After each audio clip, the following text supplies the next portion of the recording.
All right.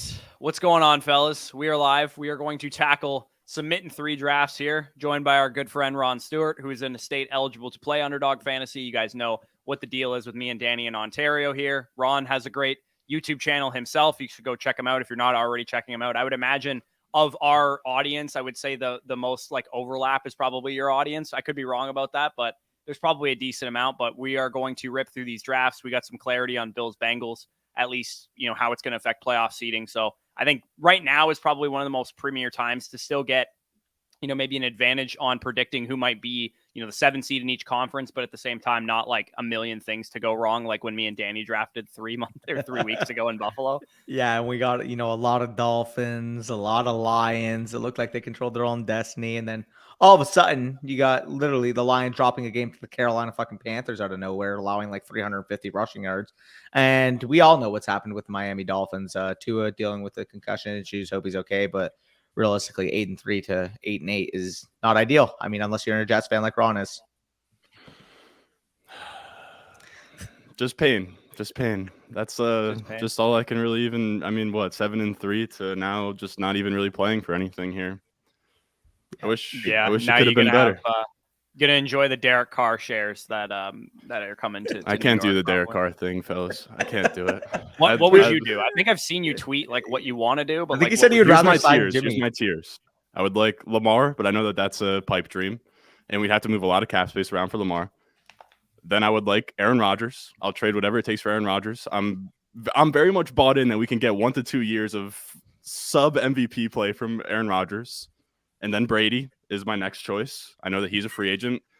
That would be awesome. And then after that, dude, it's just a wasteland of I guess I'd prefer Jimmy G to Derek Carr at that point, but it's just like the thing that people don't understand. And I love Larky. I don't know if you guys saw the tweet, but Larky was like, if the Jets get Derek Carr, they're Super Bowl contender instantly.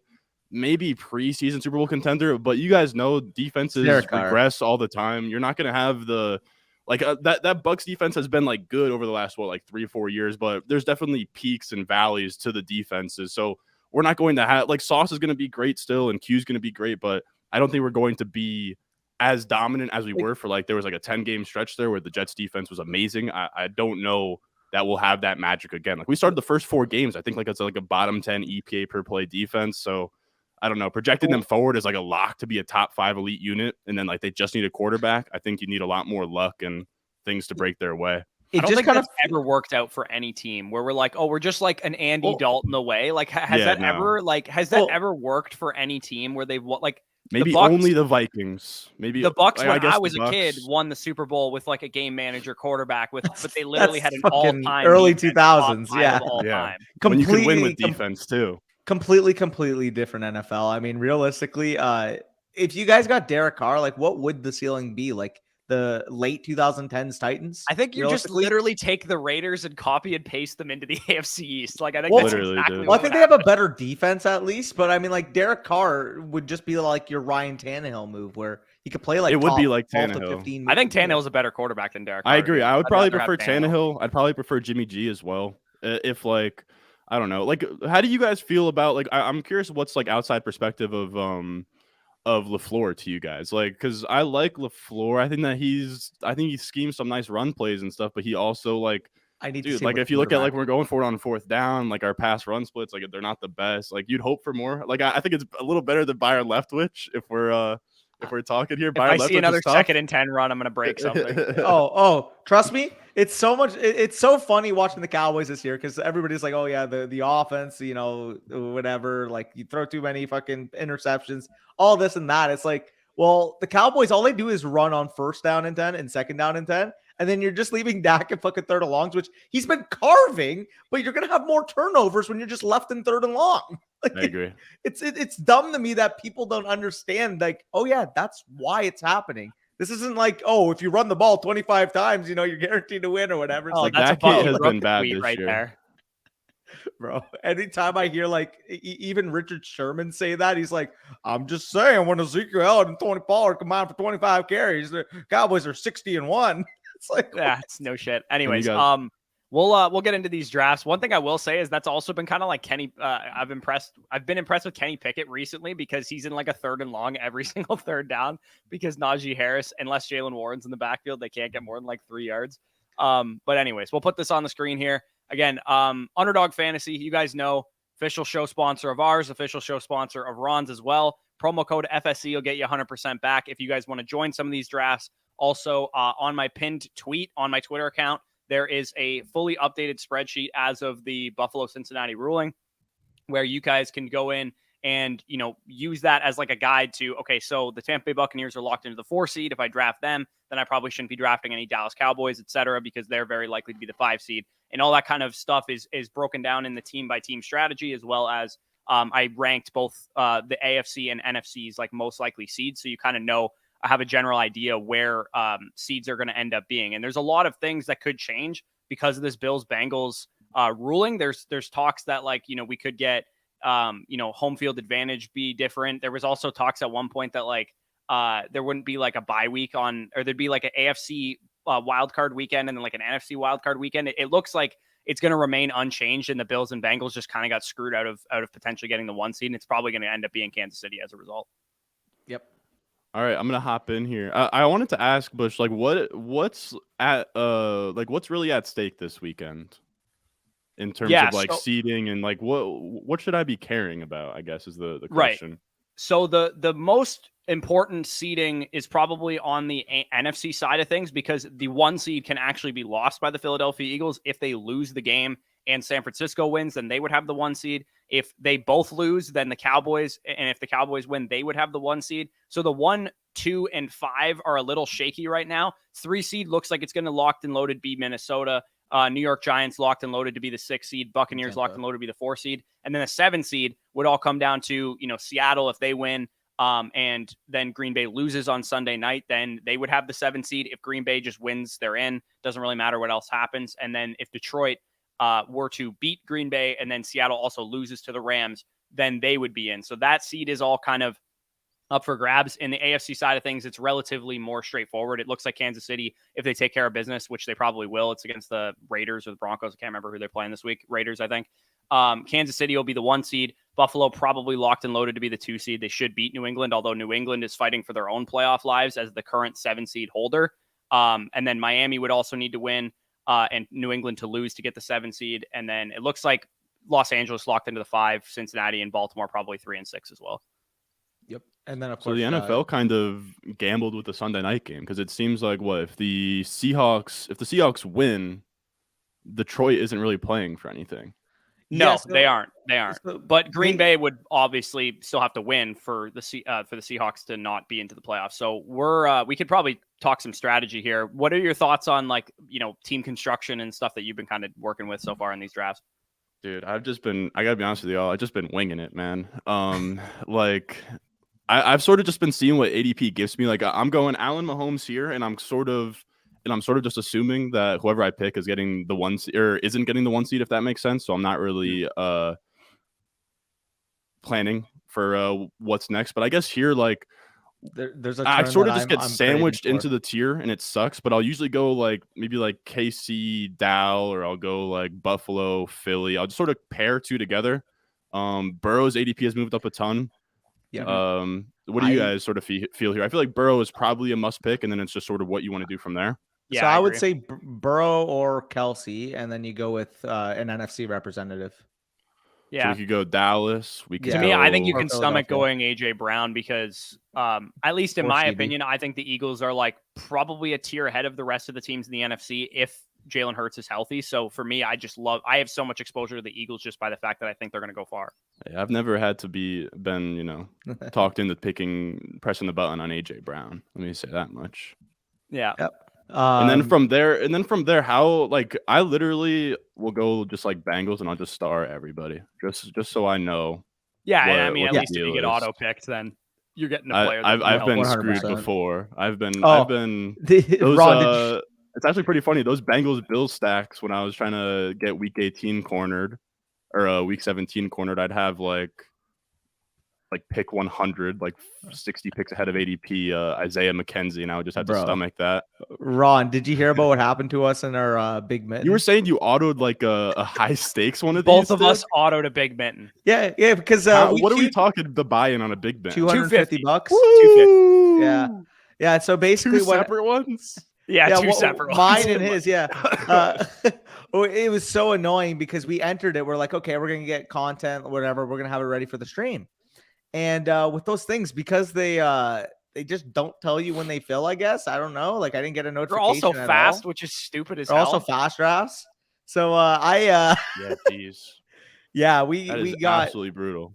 we got finessed on that one. I ain't gonna lie. Oh, Gotta that hold would up have been the a big chin. fall. Now you to guys us. are holding like 10 leg parlays. Dude, literally, just hoping for an advance at this point. The Don't team even care. construction is so suboptimal too. It's like 100%. you got like I got Derrick Henry on my team. It's looking bad. I think Mixon's probably a must pick at that point. Yeah, I Mixon, agree. Sanders, I think are must picks. And That- I that's think pretty I much- personally think Kittle is also a guy that I would like to Ooh. get here, just given that the 49ers and Eagles aren't likely to cross paths, and it gives you like I a kinda like one-off doing that that. can help you. Yeah, or I say we do that. I know Sanders is like okay, but I say we go Kittle. We go Kittle, and I like the idea. I like the idea of having Cincy on one side, and you kind of have the converging paths of Philly, Right. San Fran. You can kind of give yourself 2 outs if you go like Yep. 4-3-3, right? If you Yeah. go like 4 Bengals, 3 Philly, 3 San Fran, and you can kind of Sorry, this just made me laugh. You're donating to Underdog at that point. yeah, no, you Man. guys literally gave him a $500 donation. Yeah. To be fair, they filled our accounts, so it wasn't Yeah. really Yeah. done. But yeah, the crazy thing I think this year versus last year, because I think everybody's going to look at Eagles who won the Mitten last year, and they're going to try and construct their team similarly. And me and Danny Me, have been aka. talking about this for a couple weeks now almost. I don't think the team is going to look anything like it looked last year, because we have to remember that number one, we had 2 week 1 seeds last year in both Terrible 1 conferences, seeds. Titans and the Packers, who both got bounced in the divisional round, which would shake up a ton if the Eagles and Kansas City, I guess, got bounced in the divisional round this year. And I think the reason that his strategy worked was because none of the 1 seeds made it very far. And I think this year, the type of stack, so to speak, that's going to make it to the Super Bowl is going to be much more less players, and you have to hit the nuts on those players rather than having 10 players in the Super Bowl like Eagles had. Guys, we're getting screwed here. Like Goddard is gone. Like we got nothing but Boyd to start. It's so funny that the Cowboys are following him. I don't know how we pivot here. We could pivot to another AFC team. Yeah, I mean, we could grab a one-off Juju here and just hope that because both the Bengals and Chiefs won't meet until the AFC Championship. If You want to go Juju Boyd? The only thing is we already have a bye team with AJ Brown. I don't We mind. go Juju Keenan Boyd. Allen Boyd. All right, let's do Juju Boyd. I mean, you could be playing this one with the hopes that the Eagles fall to the 5 seed. Yeah, I suppose we could be playing in that one. The Chargers are an interesting team. Maybe not so much now, but because their ADP was extremely low. I got so much Mike Williams at the time. I got a crate. I think Juju's the play there. I think I got so much of the Chargers stacks in the gauntlet tournaments because at the time they were the 7 seed, but they were barely holding on, or maybe the 6 seed, and now they're pretty much locked in to be the 5, which is a pretty big difference because number one, they play the AFC South Jags most likely in the first round. Be hosted by the Jags in the first right, round. and if there's another upset, then they'll avoid the 1 seed. If somehow I don't know, New England, Miami, whoever that 7 seed ends up being, would somehow beat Buffalo or something like that, that'd be pretty crazy. Or Bengals Ravens will be a divisional matchup. It's possible that the Ravens pull that one up. What would be your guess for so Eagles binked it with Rams Bengals? If you were to overstack like that, just 2 straight teams that weren't 1 seed, even though you're saying that there's no way it's going to happen again, what would I think be the your Super Bowl is ideal going to be Eagles Chiefs, which is why I think Eagles Chiefs I think is going to be the Super Bowl, and that's why I think the person who wins this thing will have 5 players in the Super Bowl, because I guess in this contest, now that it's 2 advance out of the first round versus the gauntlet, which was 1, and I believe one of the Mittens was 1 out of the first round, I think it's much easier to build it out in a 2 advance, but it's going to be difficult if that's what you think the Super Bowl is. Fellas, I'm lost here. I'm okay here. Checo Tony Hurts. Do we have another 49er we can grab? Okay, go up. Elijah Mitchell? Yeah, I think we grab another picks, but I don't think it 7th though? matters. 80, a little bit ahead of ADP, no? Do we? I think we got Pacheco. Pacheco. Yeah. I think Pacheco has to be a pick there. And then with the other one, Could just go Elijah Mitchell and secure him. I Scantling don't hate it. maybe. Scantling makes sense. I like Tony. Yeah. If we want a Chiefs receiver, Tony. I don't mind mixing a Chiefs receiver. Yeah, we already have Juju, and we don't want to load up on bye teams potentially too because we are. Yeah, let's actually go Elijah Mitchell. Let's just reach on Elijah Mitchell. All right, it feels better. Yeah. What was I saying? Oh, right. Okay. So basically, what I was saying is, I don't feel comfortable making a finite prediction because I genuinely am stumped on which teams from each conference to put in there. I see maybe 6-7 teams that can plausibly make it, but I just think the Super Bowl is going to be a mix and match of them. Like, realistically, there's no like Brady Patriots team. There's no even Mahomes Chiefs team from back in 2019. Like, I genuinely just feel like the playoff field this year, I wouldn't be shocked if anything were to happen, realistically. Yeah, I kind of think there's strong teams. Like, I think the Chargers and Ravens in the AFC are both strong teams. Like, I know, like, it's going to be tough beating the Bengals, Bills, Chiefs, but those are, like, I mean, if you get Lamar Jackson back in there, that's a tough win in the playoffs with Harbaugh. And then you're getting experienced quarterbacks on the NFC side too. Like, we're getting Brock Purdy, Jalen, Dak Prescott, Kirk Cousins being like the top seeds in a conference. Meanwhile, you still have guys like Rodgers and Brady who have experience, who have talent. So I'm like not ready just to say like I'm discarding the Giants right away though. Yeah, the Giants and Jaguars are the two teams that I don't think have. Although I do think the Giants could upset the Vikings. If we're not high on the Giants, we should probably be higher on the Vikings, given that they're. I think the Giants can upset them, though. That's the thing. I don't think either are good. I know, but you're going to get 2 games out of one of those teams, right? So at like minimum, you're going to get 2 games. I think the Vikings are the team that everybody kind of just expects to be like garbage and like blow it in the first round and. I don't know. To me, I'm taking the stance that I do think they're probably going to either lose in the first or the second round, but it's tough knowing that like I think everybody has the same opinion. So if you load it up on Vikings, you'd probably do pretty well. I think this got to be Hurst, and then past that maybe another NFC team. Yeah, can we field a starting roster if we have an Eagles Bengals Super Bowl? No. We're gonna need one more. Can we grab like a Quez Watkins or we should probably grab like a Quez late or something because if we can hit the nuts on five Eagles and 5 Bengals or whatever. Let's do Quez. Sounds good. We'll do a couple comments while we're going between because that would have actually been our last pick, and then we'll review the team. Obviously, let's fucking go. Says Pionio, Toronto Dave in the cut. Yes, sir. Big overlap. Let's go. Let's fucking ride, baby. Toronto Dave's the mandem. Oh, big facts. Only an hour away. Did Jacob tell you about how like we all linked down there the week that Brees unfortunately got hurt? No. We all linked a spot in Toronto, had some drinks, had some eats and stuff. You met up with Jacob? Yeah, all of us, man. A bunch of us. I want to say there was like 5 of us there, so it was just calm. We were chilling. Okay. Just watching some ball. Jacob irrationally getting hyped when Juju Smith-Schuster scored a touchdown. It was fucking hilarious. All right, so I just hop into another one. Oh yeah. Yeah, we're down. Let's go for it. If you guys want to join up. Yeah, I mean, you could just time it. There's no way to actually send you a private link, unfortunately. But yes, sir. But yeah, we got Kebner, Aaron Rodgers is epic. I think he's got a Packers. He's got Green Bay. I respect it. Struggle of being a Jets fan. There's a little Jets shout out here. He actually has a question here. In best ball strategy, is it smart to pick a quarterback or 2 in the first 3 rounds? Again, one thing that I think is underrated about having like either 3 quarterback builds in full season tournaments or 2 quarterback builds in these best ball tournaments is that quarterbacks do score the most points of like most fantasy positions. And you do get a bet, like you're trying to score more points than the rest of the people in your field. So having a second quarterback, I think to advance your teams is not a terrible idea. Even if you have like a Burrow or a Dak who you know is going to be playing on wild card weekend, I've been kind of experimenting with, if you get 2 games out of Lamar Jackson and he has like great fantasy performances, that might be necessary to advance your teams versus like, everybody's going to rely on if they draft Burrow, they're not going to draft another quarterback. But if Burrow has a stinker, yet the Bengals still make the Super Bowl, then that's going to make your team very unique, obviously. So this is Mahomes without a doubt, right? Yeah. I think Mahomes is definitely the guy that I'd probably, especially in the 2 for 6, 2 out of 6 setting. Yeah. I agree.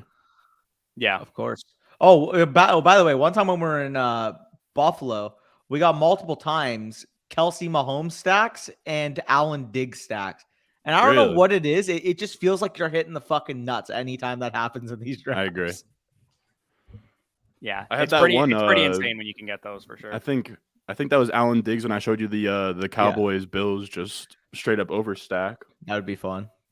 That would be a fun game. Bush, what do you think about that? If it was like, because I am definitely hunting those Eagles lineups where it's just two straight teams. Like, I mean, like the Bills and the Cowboys, like it's not a 1 seed. I mean, the Bills could win the 1 seed, but let's say the Bills don't win the 1 seed because at that point you're betting the Bills don't win the 1 seed. But like, you could see a world where it's like Bills Cowboys and it's a non-1 seed.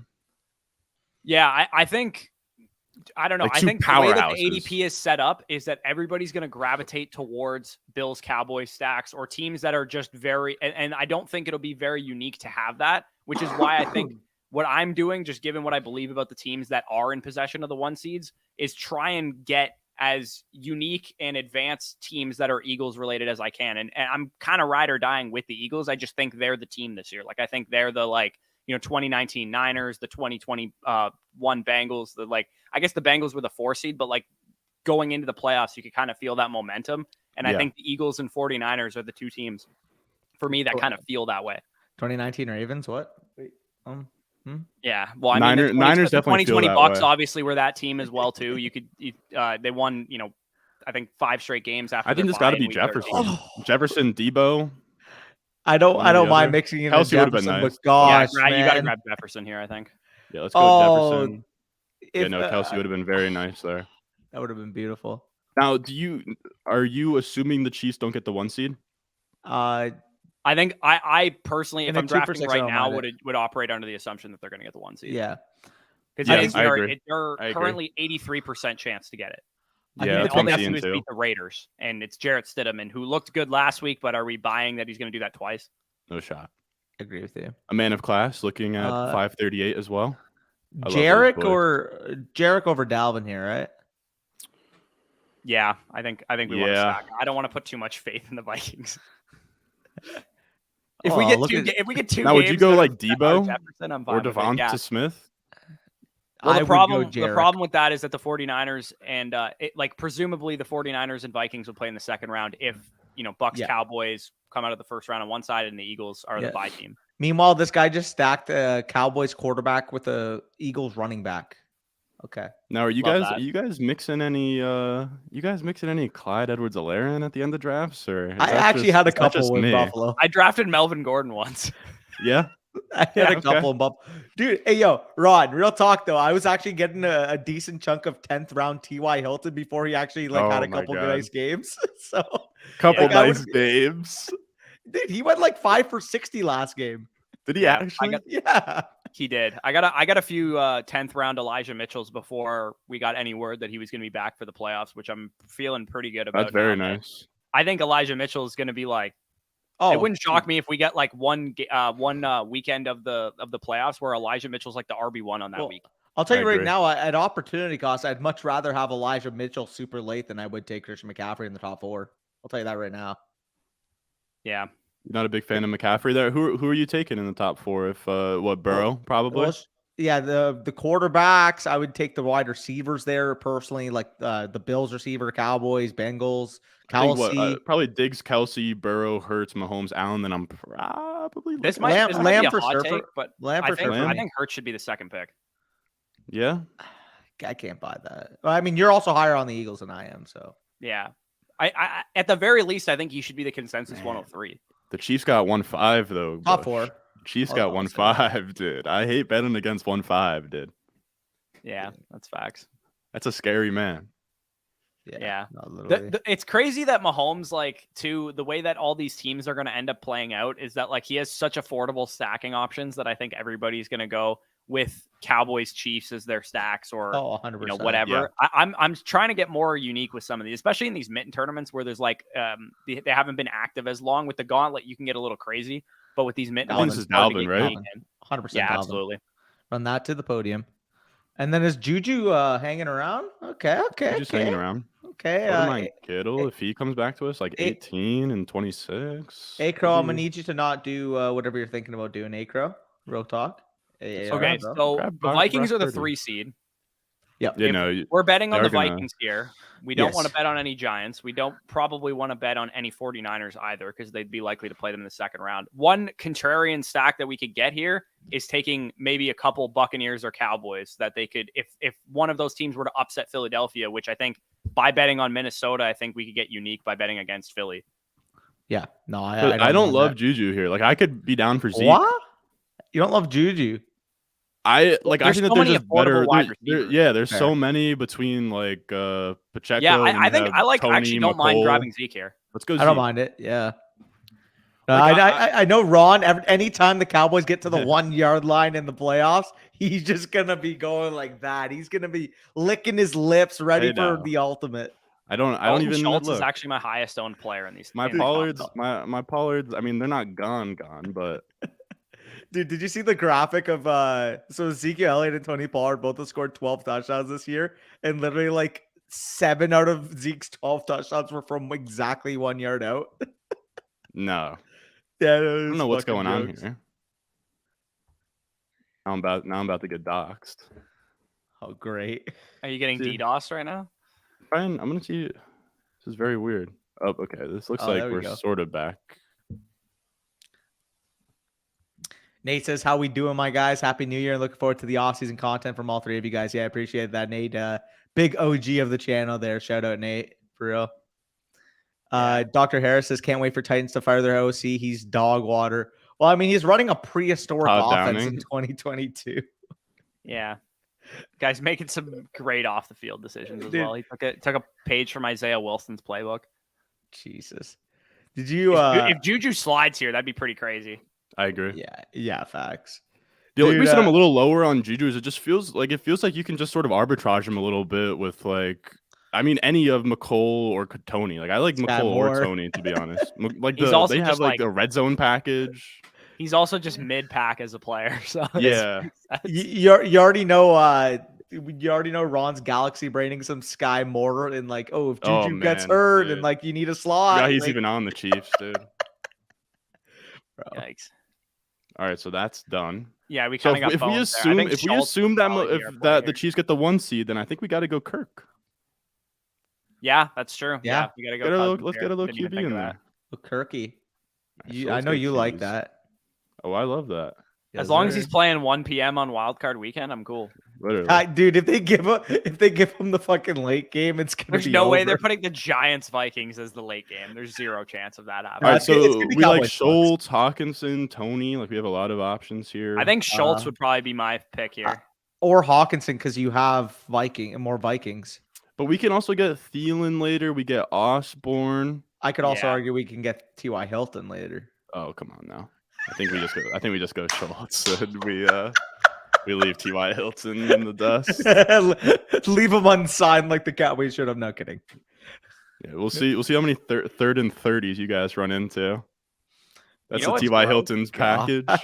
I'm pretty sure I had like of my advancing best ball mania 3 teams that got to like the first round. I think I had like 4 or 5 shares of Will Fuller that advanced, which was really Yeah, jeez, dude. I Dude. had a lot of Will Fuller What- as well, man. Is he officially retired? What is going on with that guy? I think he's just down bad. I can't. Also, did you see Rondell Moore's finger, dude? I did not see Rondell Moore's Oh my finger. god. Search it on Twitter. It's literally fucking in half. It's like an L. Really? Dude, it's fucking nuts. His pinky is literally just bent in half. I didn't know he had an issue. I I knew he was hurt, but I didn't know. Oh my goodness, man! dude. It's Holy hell! Won my league easy. You probably remember my team from Dynasty Decisions last summer. Went undefeated. Brady, Cousins, CMC. Okay, what in the? I remember That's this team crazy. because we literally just told you, brother, you go win the championship. So glad you took the advice and you went and won the championship. I'd be curious how many of you guys we told that to that like actually got screwed and like didn't make the playoffs. Could you imagine somebody just like, yeah, didn't even make the playoffs, and we said, yeah, go win your championship. Hey boys, ready We for have the 3 dynasty Minnesota, 2 Dallas. I think we want 1 more Dallas. We want 2 more KC. I'm good with Yeah. it. Hawkinson just seems like such a value right now. I feel like Tony is screaming at me as the guy that I want to cap off this Chiefs stack with. Hey, Tony. Maybe I'm just buying in yet again, and Joko will be freaking inactive for like 3 games in the playoffs. That could definitely. Well, there goes Tony. There goes Tony. Hardman seems like the guy that maybe with our 50th pick we grab or something. I agree. I think so. This has to be Hawkinson or Gallup. I think Hawkinson. I like Hawkinson too, but yeah. We got such heavy Minnesota. Like, let's go Hawkinson there.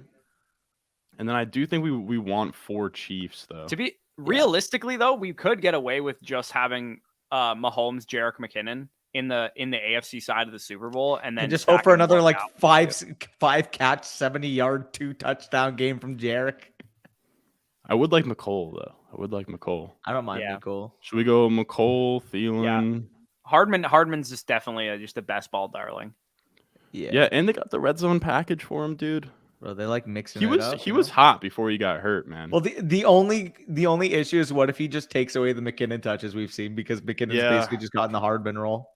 The McKinnon role, the Hardman role, the future Gibbs Tony role, the future Gibbs role.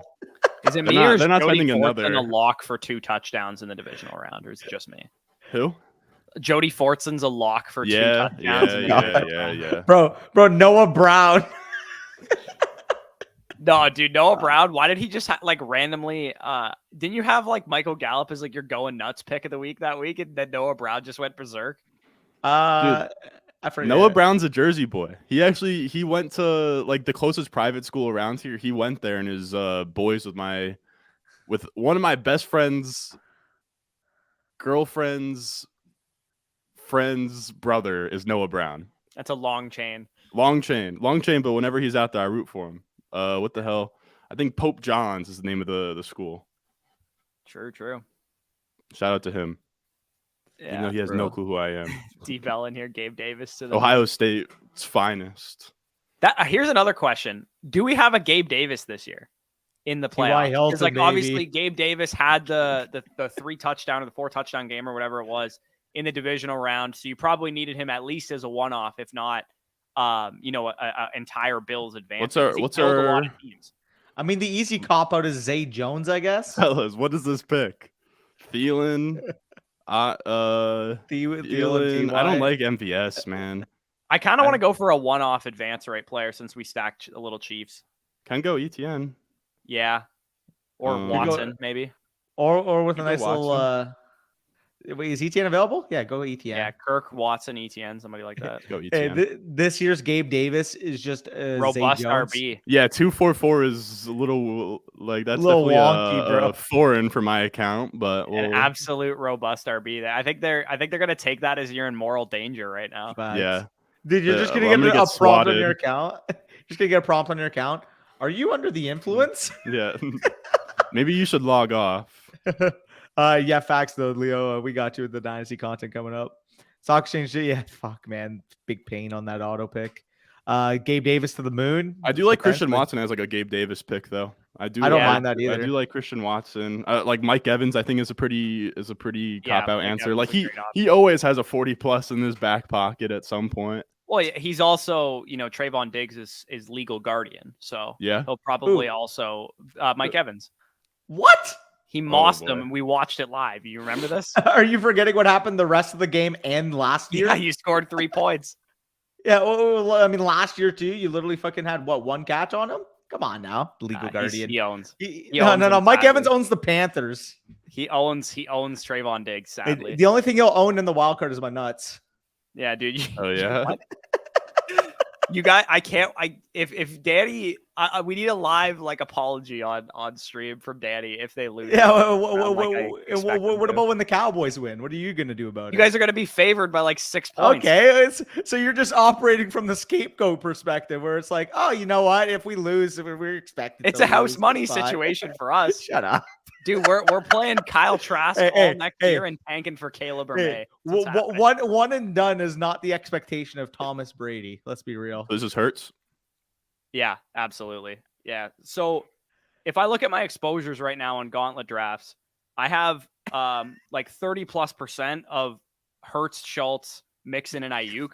And most of my teams are kind of condensed into those top 3 NFC teams, top 3 AFC teams. So if there's any chaos, it's probably going to fuck me over pretty hard. And I think that's a lot of bets to make against chaos, but I don't know. To me, I feel like this year in the playoffs is going to go as expected. Like there's not going to be a berserker 4 seed that makes the Super Bowl. Certainly not 2 of them. I don't think San Fran, who was the 6th seed last year, is going to take out like a bunch of good teams en route to the NFC Championship, which was like just a crazy scenario. But I mean, it's the NFL. Like it's possible that the Ravens just make the AFC Championship or something.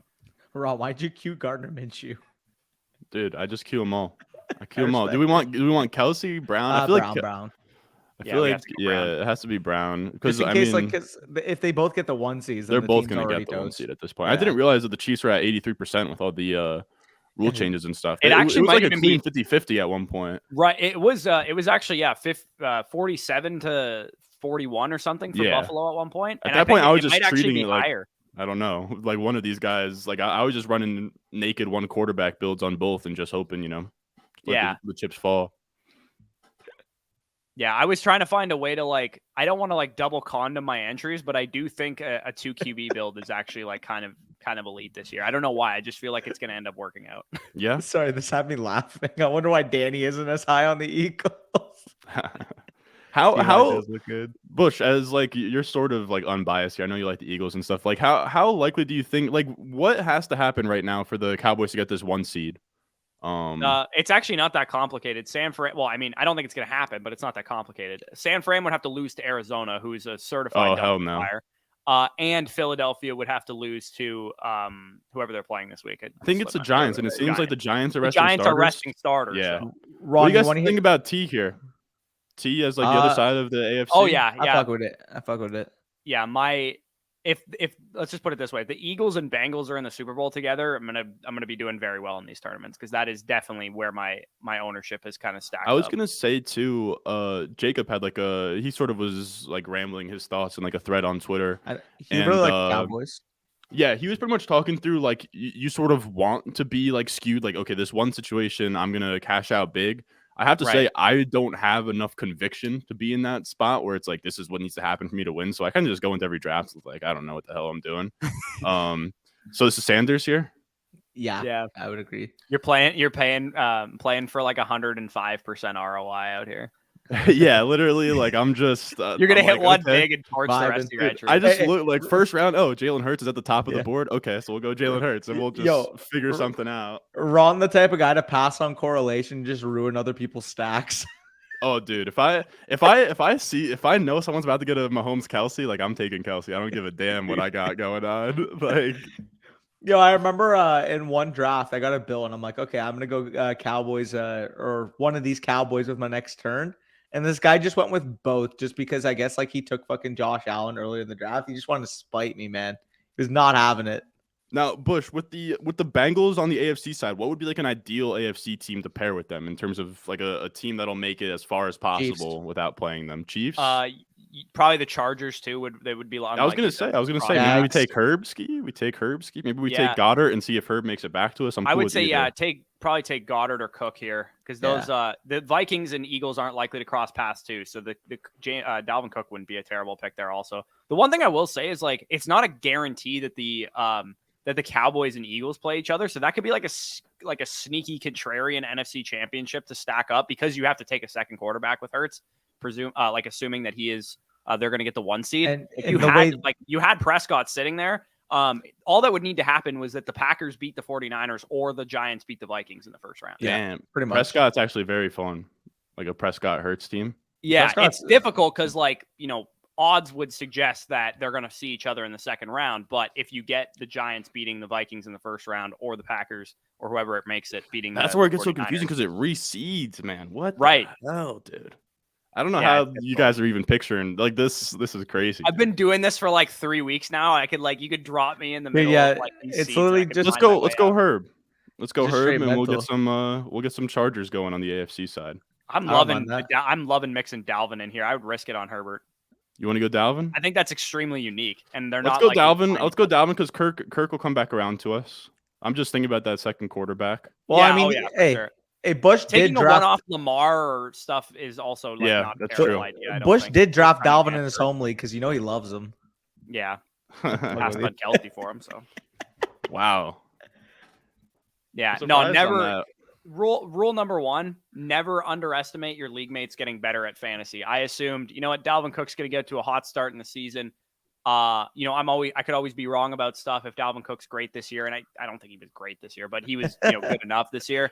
And to be fair, that pick didn't really age that bad because I literally traded him for Breece Hall in week 3, and if Breece Hall doesn't get injured, that trade looks awesome. So, well, I still remember like I think me and you would talk about Dalvin more than anybody else. Dalvin and Aaron Jones more than anybody else in the DMs. And both of them didn't end up mattering at all. No, you know what's crazy is they finished almost exactly as I expected. Like if they didn't get injured, they were going to put exactly 15 points per game up. Yeah, dude, wasn't Ezekiel Elliott in 2020 literally at like 14.5 points per game because Dalvin finished with 14.7 points per game? Are we going Kirk, and is Mike Williams interesting at all? I think we probably have to go Cousins. Yeah, I agree. Probably. But yeah, I think Williams would be interesting too. I don't know if he'll fall back to us. He'll probably go, but no, I want to say we have 4 Philly, Eagles. we have 2 Minnesota. Like I think we probably are done with NFC at this point. We have Boyd on the board still. Is he gone? Boyd's definitely available. Boyd is gone. He's gone. Wow. Where would he have went? Boyd went pick Reach. I mean, I think he's 37, but yeah, that is pretty crazy. Oh, that feels gross. Okay, dude, I remember so when he was AFC going like wise, 45. do we have a team that we have stacked other than Bengals. I guess we could. You just have Bengals. I think you could just. I think you play it. Maybe stack up like. Fuck, it's tough. No Chargers available. There's no Chargers. I think maybe wait a pick, like maybe take a one-off or something, because we do have to advance 4 Eagles out of the first round. So we probably should take a one-off. We can't take Tony because he's going to be on bye most likely. None of these are good. Maybe you could go with no. You could go with Kirk. Kirk. I don't mind Kirk. Watson. Kirk. I like Kirk. Let's go Kirk. You also like backdoor a little Travis Etienne with that. Yeah, I think that works. Fuck with that. Oh, Etienne already went. Wow. That's a weird room. Yeah, it's tough. So I think I'm kind of the opinion that I'm trying to just hit the nuts in the final round rather than make sure I advance 9 players or something. Like I'm probably like with this team where we have Hurts, we have Sanders, we have Goddard, AJ Brown, and we have T Higgins. That's 5 players. We could field the starting roster. Maybe we take a one-off Hayden Hurst or something, or a one-off Samaje Perine just to get an extra player in there. But for the most part, like when you draft 4 Eagles players, you got to be worried more about advancing it out of the first round, in my opinion, than making the Super Bowl. To be fair, because it's a Mitten, it is a 2 out of 6, so you have a little bit more leeway with doing it. But especially in the gauntlet when it was 1 out of 6, with 1 out of 6 is you like. For when I stacked Eagles, I was careful not to take more than 3 or 4 of them. Like it's difficult to stack up a bunch of Eagles. Ron, click on Cowboys. I want to see if he has Bills and Cowboys stacked up. What, this guy? Cowboy 5 rings? Can almost guarantee it. No, just Mahomes, Purdy. I mean, he has Cowboy. He has just a naked Zeke. He has everything. Definitely a big Zeke truther. I say we go Hurst here. Yeah, Hurst is probably a smart pick. We also could need go a Hurst, another one-off to get out of the first round too. We could go with maybe a one-off Gallup, but maybe a one-off Zay Jones. I think I actually might go with like a P. One-off Evan Ingram. I think I might go with a Perine because then there's more appealing. A one-off playoff Lenny. I think I might go. Oh, okay, never mind. I was gonna say I might go one-off playoff Lenny. Well, I was gonna say I might go Perine here, so that way you can wrap around and get like an Ingram or Zay Jones. This is our last pick here. No, I know. I'm saying it. Instead of Hurst, my bad. Yeah, you good. You good. So Gallup's going round 9. I think I would go with one more running back here, just because you got Sanders on bye. Yep, 100%. I wouldn't be opposed to going. I mean, I guess you got Bengals already. I wouldn't be opposed to going like a one-off Elijah Mitchell. Maybe they probably won't run into each other very. So I guess we have Vikings though. That might be kind of a throw. I love how I said Perine as he goes. Gainwell. Yeah, we can't take another Eagle, and we already have. Yeah, Eagle. Yeah, he'll just be on bye. Fair. Could take. I would go Fournette personally. That's who I would be going with. Dude, could get a little funky with the. Fuck off. Mitchell. Michael Hasty.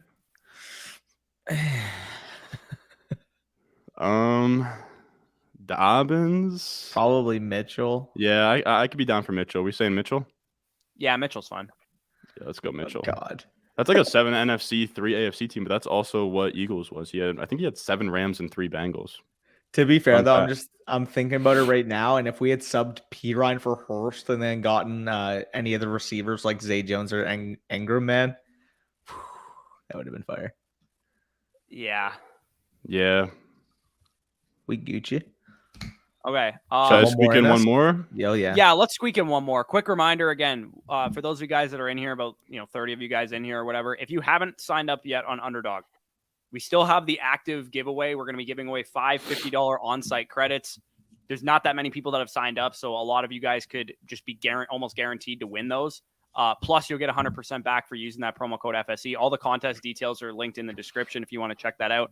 And also, we haven't officially announced this yet, but we did an incubators draft with all of us, the three of us, plus the all the Madden guys and stuff. Yep. And your boy actually took it down.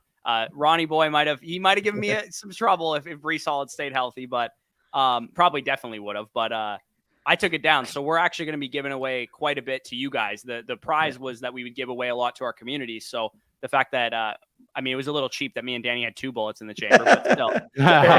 Hey, I stacked your garbage team in the Rams, so my team was never threatening anyways.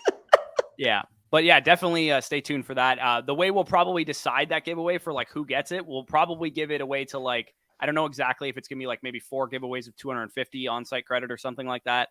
We'll choose people that used our promo code this year as part of that, probably for that giveaway. So again, if you haven't already signed up, if fantasy season's over, week 17 is now passed. There's tons of stuff that you guys can get access to. We actually have an official incubator only pick'em line too. That's going to be a boost for the wild card round. If you guys want to check that out as well, there's just a ton of stuff going on over there pretty much. So yeah, if it goes Mahomes, Allen, I think Hurts. Yeah, Hurts is that's my default, honestly. Oh, you guys are making me upset we didn't get the Cowboys cross deck in the first draft now because now we're building 3 straight. Oh, I'm glad Eagles we're drafts. just like not getting any Cowboys stacks here. I guess we kind of like mini stacked them on the one draft. Yeah, we had the 6-7 paid. Yeah, I think one of my favorite things to do. I'm gonna label these. Yeah, good idea. One of my favorite things to do with Hurts is to get is to fade AJ Brown with him. I don't know why. It's because with Smith and with Goddard, you're going to get those spike weeks. Plus, Hurts is a rushing quarterback, so he's going to give you his own big time production. If you can get yourself, a late first round Jalen Hurts and like stack him up with like Chase on the other side or Diggs or Kelce or something like that on the other side, to me, it just seems way more beneficial to do that than take AJ Brown when you can still get Smith or whatever with your next pick. So that's kind of like my Eagles strategy, which is why I have a shit ton of Jalen Hurts, Devontae Smith, and Dallas Goedert. Yeah, I don't have that many Eagles.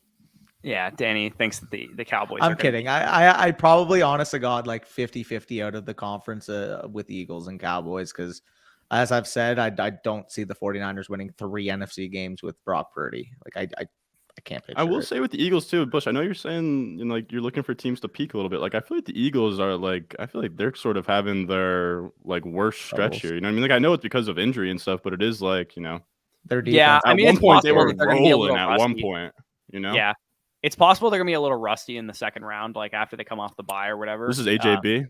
AJ all day. Yeah, I'd probably be going AJ here. Hoping, dude, if Devontae falls, we're actually like in business. Yeah, I've got a couple of those teams where you secure those guys.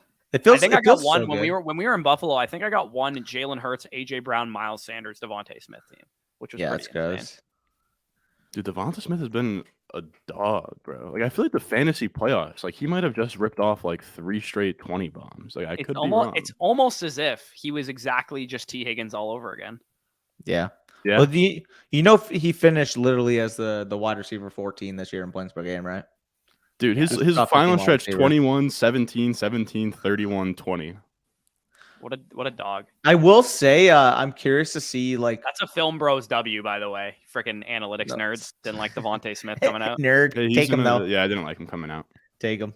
Let's go Devonta Smith. He had 88 receptions. It's pretty gnarly for a second receiver. But what I was going to point out is it did seem like this. I mean, I don't want to sound like one of those fucking weirdos on Twitter that'll post any split that they see, but it also coincided when Dallas Goedert wasn't in the lineup. So I am a little bit curious just to see how that was affected. Again, he's a talented young second year wide receiver. So I'm not just going to, fade someone out of oblivion, but that is something that I feel like is going to be contested this offseason. Yeah, I mean, you also have the fact that the Eagles were the highest scoring offense in the league too. Yeah, So 100%. it's going to be people are going to talk about regression, which is my least favorite word of all time, but it's going to happen. So Oh, come on. I I know want to you. see I where know they you ended love up at pass rate regression. over expectation because they Eagles? cranked up the passing. At least in the beginning, they did. They still, they ended up 10th in passer over expectation. That's great. Which is pretty crazy for a team that was literally 32nd in passing. Yeah, and that was the thing. That was the good fight we were all fighting. That was like everyone was saying, they're going to come out here and run the ball because that's what they did last year. And it's like, no, they went out there and they drafted it, or they. Oh, looks like we just did it. are we getting Miles Sanders too? We got Sanders too. Dude, if we get a Dallas Goddard, we can even go Goddard as well, and just. I think that's aggressive, personally. Aggressive. I think it's advanced too. Okay, hear me out. I think you have to try it. I don't know. I think you have to try it just because how many people are actually going to have that exact texture? How many people are going to have that exact? Yeah, if he falls, I think it's interesting for sure. I say we do it, and then we have to load up on so many. Yeah, we have to be very wild card round minded, and including a quarterback. I mean, you go like Lamar, Andrews, ETN, Kirk. I think I would star Lamar right now because he's just like wild card round quarterback. Like how many quarterbacks? Like if you had to do rankings that week, would be rated over Lamar if he's healthy. Hear me out. The reason why I would say or Herbert is because he would be playing that Jaguar secondary in the first round. Yeah, that's interesting too. Jags D was so good to start the year. Like first 6 games, Jags D was very good. I don't know what. Well, their run D is good. It's just their passing D that fucking gets exploited. Yeah. I personally. If that was me making that pick, I personally would have taken Juju instead, and then just hope you hit the nuts in a 5-man Super Bowl with Kansas City and with Philadelphia, and then just absolutely load the shit out of the wild card round after that. But this is going to be a tough advance for sure. If you advance this is going to be really good. Yeah, this is going to win it. I'm kidding. No, it's not because the Eagles are going to get bounced in the 3rd round. Yeah, I mean, you wouldn't play them in the 3rd round, so. Oh no, it's because the Packers are going to upset the Niners. I don't see that happening. I think Brock Purdy could do just like have like a Justin Fields passing performance and still be. Dude, it feels like there's only one of 2 ways we're going to react to the playoffs. The Niners are going to go far, and everybody's going to be like, see the system, like he fit it perfectly. We should have expected this. Or on the flip side, they're going to lose their first playoff game, and everybody's going to be like, God, how did we not see it coming that Brock Purdy was who we were putting our trust into? Those are the only 2 outcomes for the Niners. I don't see them just like gracefully bowing out in the fucking 2nd round. I think they're either making the NFC Championship or they're losing the 3rd. Should we go Herbert, Mike Dubb? So bad there. Herbie with Mike Dubb on the next pick. I think I would go Saquon. Let's go. You want to go an NFC side? No. I kind of want the upside to maybe see him in the Super Bowl. I know it's a long. I would build up my AFC. Let's go Mike Dubb, and we can go like Lamar or Herbert here. What do you think about that? Yeah, grab Herbert. Yeah, or Mike Dubb. Yeah, it doesn't matter. Just pick one. Mike Dubb works because like worst case scenario, like you can always default a different quarterback in the conference. Yeah, we will. I think the reason I want to go Barkley is because A, we need to advance the team, and B, he's kind of a huge tier break at running back right now. I guess we could still grab like an ETN or something like that. I guess the biggest thing too is now he's not locked into playing the Niners. He's playing the Vikings, which is like very, very big for him, especially in a one-off scenario. Not playing the Niners. Yeah, that's true. I mean, the Vikings have been pretty decent as a run defense, but they're just like expected over under in that game. General, so. Yeah. Expected volatility in that game, expected high scoring over under to be labeled by Vegas. Well, I mean, it was 51 when they played each other like That's what I mean. Ago, so. Well, against the Vikings host that game. Against the Niners, that would be what, like a 37 over under or 38 over under? Yeah, probably not a big one for sure. Right? Why am I also kind of like expecting like a little berserker Danny Dimes to show up in the playoffs too? Like maybe take out 2 teams. Oh yeah. No. Ron is the OG Danny Dimes. Dude. Danny Dimes is my boy, dude. Facts. Yeah. Dude, it's so funny. You can go Saquon here. Like, I'm open to it. I think you got to go Herbert. I personally would go Barkley here. I think let's go Saquon, and we'll push Herb / Lamar / Danny Dimes. Eagles, we got to advance this team. Let's go Saquon. And look, we got Lamar, and then maybe even Dimes if we want him, dude. It's a little psychotic passing on Herbert, considering we had Mike Williams, but yeah, a little bit. You got 5 Eagles. You got to fucking advance this team. Even if you get one round of 20-point production out of Saquon Barkley, it's worth it. I would argue that one round of Herbert is going to be almost as valuable. But you also the other thing though is that you have Lamar. Yeah, but on the screwed at flip running side, back. you can go like ETN, who's probably relatively comparable. I in this give me matchup. Barkley 10 times out of 10 over a game in ETN. With He ETN. just went next pick Especially- anyways. Huh? Yeah, he went the next ETN went next pick. Well, the ETN too would also have relatively an easy matchup against the Chargers. Come on, no, this guy doesn't have a quarterback. There's no way. There's no way he doesn't. Do Check us a the team. solid and take Kirk Cousins here, pal. Brady. Tom Brady, let's go. Go Kirk. Go Kirk. Srug. See Srug's team. Wow. Oh, He went Kirk. Different Kirk though. I had to sprint to get Herbert there. That was Whoa. a sweat, but you love to see it. It worked That was out. so grease. I said to go Kirk. He goes with the Okay. other Kirk. So Like round one I don't think we could production- even go any of those. Like these, I think this probably has to be like I think Mark Andrews is interesting. Yeah. Yeah, go with like the we Palmer? have to like just honest to God pick the best players at this point. Yeah. Well, why don't you literally. just build out the Chargers as your second NFL or like Super Bowl Because team? the and next then take Charger Buck is Palmer? Josh Palmer. That's Yeah, the dude, issue. I'm telling you, it's way more beneficial if you get one game out of one player or one team that misses the thing, because we're gonna have Yeah. 5 Eagles of reinforcement. We're just coming gonna in have the second to round. go with like a scatter shot. Hopefully these one-offs make it past the round. Maybe Or yeah, push maybe you us get 2 forward, rounds out of them. Kind nudge of us thing. forward. Yeah, I think the Andrews has to Ravens be wouldn't be one. likely to run into the whatchamacallits in the second round. Chargers. The Chargers. So the Ravens like They're Andrews both would low go enough off next year. seeds. Yeah, because if they both won, then one of them would play Kansas City. Come on now. It's got to be Mark. It's got to be Yeah. Marky Mark. Yeah, the only way that would actually happen that they would play each other in the second round is if the 7 seed also won. Holy dude, look at the difference in 2022 and 2021 stats, man. Yeah. Jesus. He didn't play all 16 or 17 to be fair this year, but yeah, no, that He also was, just wasn't good.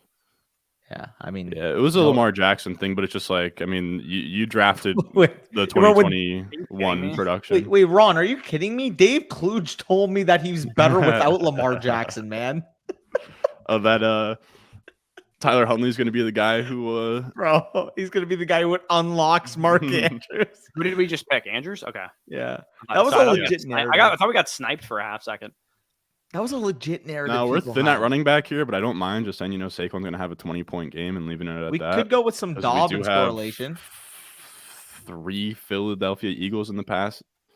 And we could have Dude, some we might- Dobbins correlation with Andrews. Yeah, we hope for a Ravens Eagles Super Bowl. Grab Dobbins here potentially. Yeah. Because like Super I'll Bowl hate it. wise, we're just gonna need Philly to dumpster whoever they play. Like, Yeah. give it our. So belt what are we right starting? 1-1-2-1. So we have to start. So this has to be Mike Williams, Andrews, and then it would have to be Saquon, Dobbins, Herbert, and that would be now. That'd be our us first threading round the matchup. needle. Wait, we got Yeah. Herbert 15 picks after ADP. Yeah. Jesus. Yeah, that's the Yeah. tough thing with Philly, man. Like if you want to stack Philly, I think you either got to go. If you're going to go with a 4 or 5 stack, you really got to pick optimally in the wild card round, or you got to just hope that like the 3 Eagles that you have are the guys that get the big production. Yeah. Aaron Jones makes kind of a bit of sense here too.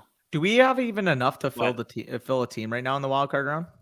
We did. Yeah, we do. Or no. Just We need barely. one more player. We need one more Yeah. player. We need one flexible player. Yeah. Yeah. Yeah. So One Christian flex. Watson, Dobbins, Aaron Jones, somebody like that would make some sense. Probably we should stick to. I the say AFC side, I think Dobbins. so. I think we should. Yeah, I think. Yeah, I think Dobbins is a good move.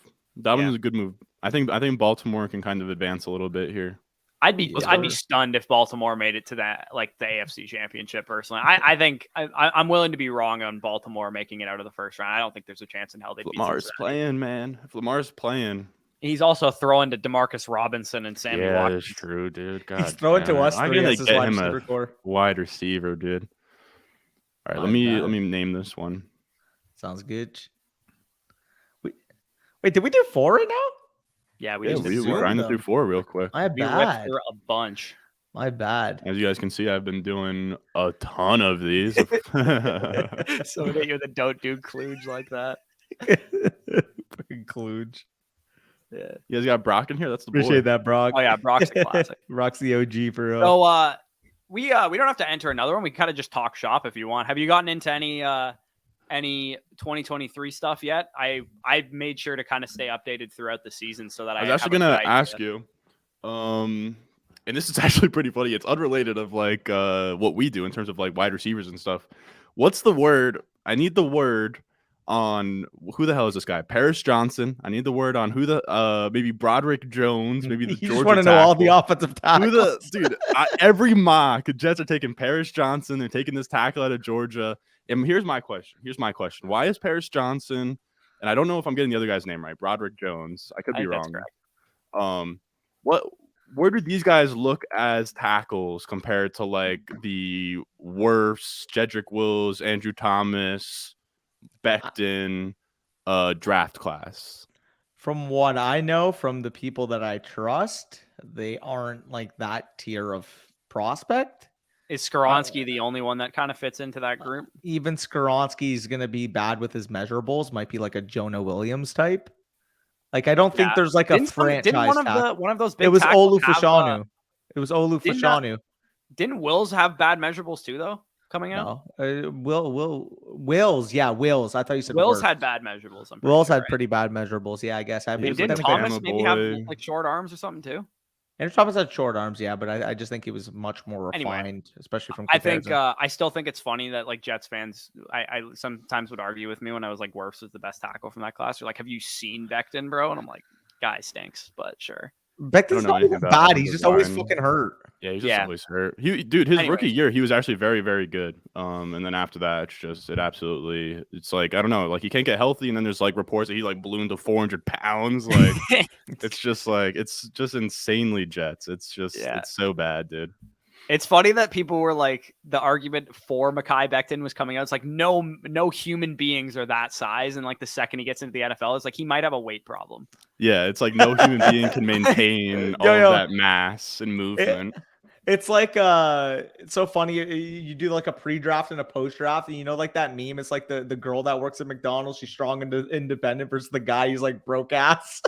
That's like Mekhi Becton, but like how his weight was viewed pre-draft versus post-draft. I will say though, I made a nice little chunk of change on that draft. I had first offensive tackle taken Andrew Thomas, which was a long shot at the time. I think it was Jedrick Wills was like pretty much the lock. Yeah. And then Clyde Edwards-Helaire, first running back off the board as well. So we got a nice little long parlay on there, or not my parlay, biggest but NFL draft bank was definitely Trey Lance, third overall to the Niners. I put $50 on a plus 750 bet on that one. Dude, I was coping all the way to the end with Justin Fields second overall bets. Just like, hey guys, like I know everyone's saying it's gonna be Zach Wilson. But I think Joe Douglas is just giving you guys a narrative here. Wasn't it like stone cold lock Zach Wilson since like March 1st? Yeah, dude. After the pro day, it was Zach Wilson. Yeah, I'm still mad that like everybody's gonna use the Zach Wilson being a bust thing as like an excuse that like we should never trust pro day throws again, because Zach Wilson still is a talented quarterback. It's clearly mental with him. Yeah, it's so tough, man, because I also think there's a lot of revisionist history. And I know Kev will swear up and down that Zach Wilson was a terrible prospect, but like by what I'm looking at through numbers, like it's just he looked hindsight good. bias, like man. He looked very good as a prospect, just in terms of, and quarterback is like the most hit or miss thing ever. But in terms of the numbers, the numbers were fine with Zach Wilson. I think all of us could agree, or most of us could agree, that Justin Fields was probably a little bit more polished. Just, you know, he had pedigree. Started not all 3 years, but 2 years was like a highly recruited guy. Zach Wilson was more bigger school, higher competition. Yeah, you sort of more of like a Burrow. To make Clemson that year too. Well, if I'm going to add to that, right? Year. With Zach Wilson, it's so funny, especially like just like busts in general. People will be like, "Huh, do you remember when people had, Zach Wilson as quarterback too? Funny times." Or like, is any bust? Chris Sims had him one, which is laughable. I had him too. So I had him too. But the way people tweet that with hindsight bias, like, "Oh, I'm so good because I didn't have it ranked that way." Like, shut up. It's the worst. It's the worst. To be fair, I think Justin Fields would be like in the superstar club right now if he went to the Jets situation. Oh, like 100%. He already probably is borderline in that spot now. Dude. But if he went to the Jets situation with Garrett Wilson, Elijah Moore, and those guys, and Breece Hall, and all healthy those dudes, Breece like Hall, Justin Fields would be in the give him the Strevler package right now, dude. Strevler, fucking former Winnipeg great. You guys don't even realize what that guy was doing on the Blue Bombers. This guy would just take. He was like a backup for you guys, right? He was kind of like Taysom Hill. I'm a Cats fan. But your Canadian Football Club Yeah, with the field goal post in the end zone. guy couldn't. Worst thing ever. Guy couldn't. I still throw can't with wrap the my head damn- around it. Like that's a hazard, dude. How are you Dude, gonna run slants in the end zone? You don't. That's a hazard. I've literally had The Malcolm people- Butler interception would have never happened in the Canadian Football League. Well, why did they think, you know what? Let's be different. Let's put the fucking goalposts on the goal line just to set us up for like a different league than the NFL. Like, come on, man. Or like, what I don't understand is why do the leagues literally have like different size fields? Like the Canadian field is literally longer and wider. Like what? Yeah. Why? Like why does it have to be different? Oh, you guys have a 50-yard line. Well, guess what? We have two 50s and a 55-yard line. I get that. Doesn't make any sense. Okay, last question I got for you, Ron, and then we'll probably head off of here. Yeah. The quarterback class to me is very fascinating this year because it's pretty much the polar opposite to prospects on either side of the spectrum. We have the ceiling projections with Anthony Richardson and Will Levis, who both of which have kind of received, I would say, first round hype, especially Levis. I think it's almost a lock that he's going to go in the first round based on everything that I've kind of heard from like draft scouts who are like connected to the league. I'm pretty sure Mel Kiper has him QB1 of the quarterback class, which is pretty telling considering he had Josh Allen QB1 that the year in 2018 that everybody called him nuts.